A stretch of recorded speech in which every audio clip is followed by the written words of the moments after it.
Hi, it's Mary Lou Dingman, and I am here to bring you tip number 6, top 10 agent open house mistakes.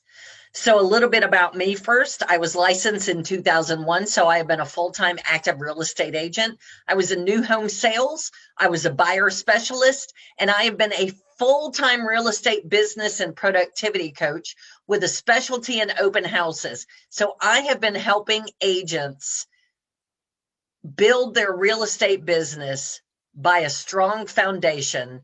And I've been doing that full time for the past 4 years. All right. So to recap, point number 1, top 10 agent open house mistakes, not actively lead generating for open houses. Don't just slap a post up on your firm's inter-office Facebook page, say, hey, I'm looking for open houses. You need to reach out to listing agents that have those good and juicy listings and make sure you become their go-to agent to hold their open houses. Number 2, not incorporating virtual open houses. If you're in an area where you can do standalone open houses, by all means do them. However, don't underestimate the power of a virtual open house. They should be combined with an in-person open house, and you can even do standalone virtual open houses. Not stepping in your game by knocking on neighbors' doors, a minimum of 25 neighbors. Do you know that if you did one open house a weekend for most of the year, and you knocked on 25 doors, that 1,000 more people would know who you are by the end of that year just because you had invited them to your open house? Those numbers matter. Not asking for the appointment at the open house. I would encourage you to go back and find the video specifically focusing on that point because it is the one that I am the most passionate about.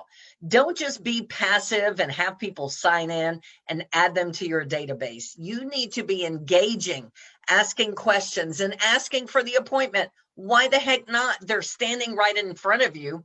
Isn't that the best opportunity to get an appointment? Yes. Trust me, it works.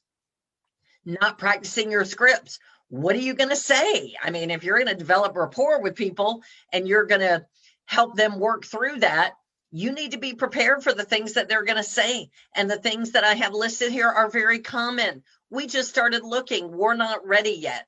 We're not moving until next year. We've just got an idea of what's out there, or we've got a cousin that's in real estate. What do you say to all those things? Well, you need to have scripts and you need to be prepared with the answer. All right, tip number 6 is not arriving at least 30 minutes early. All right. If you're doing an open house in person from 12 to 3, you should always be incorporating a neighborhood sneak peek ahead of that. That's a great way to attract sellers to your open house. So if you're doing an open house from 12 to 3, you invite the neighbors from 11:30 to 12. That means you need to be there 30 minutes earlier than that. The worst thing you can do is pull up to an open house on 2 wheels and you don't have any signage out.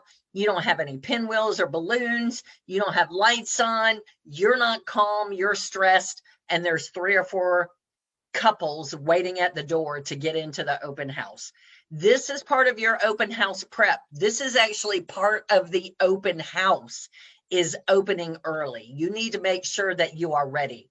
You need to have your sign-in app locked and loaded if you want to use that. Some people during this are putting a QR code on the door and having agents or, visitors to the open house take a picture of it and then do the QR code and then they're signing up. So voila, they're in your database. I'm very old school. I still like to do it the old way because I like to keep notes about people. So some of the only things I'll have laying out is an information open house notebook and also 3 or 4 clipboards with sign-in sheets and pens available for everybody. Make sure you set the stage and that it is a warm, welcoming environment. The more comfortable people are when they walk in and the less stressed you are because you got there early, the more likely that you're going to be able to build rapport with them and make them comfortable, ask them some questions, and then ask for the appointment. All right, make sure you get there early. Have a great day, and I hope this tip was helpful. Thanks.